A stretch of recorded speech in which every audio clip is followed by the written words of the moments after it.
Welcome to BC study circle. I'm Shravan Kumar Pannala అండి. ఈ ప్రశ్న గతంలో అడిగాడు.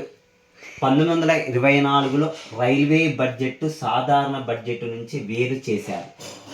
ఓకే, ఆ ఏర్పాటుకు సిఫారసు చేసిన కమిటీ క్రింది వాటిలో ఏది అని ఇచ్చాడు.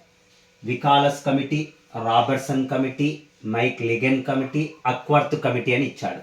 ఆన్సర్ ఏదండి అంటే answer one is Acworth committee. Answer one is Acworth committee అండి.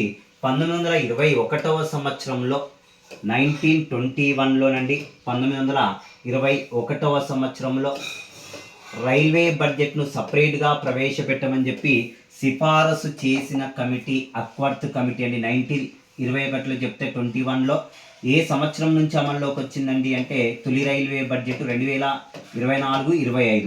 ఈ రోజుల్లో రైల్వే బడ్జెట్ అనేటువంటిది లేదండి.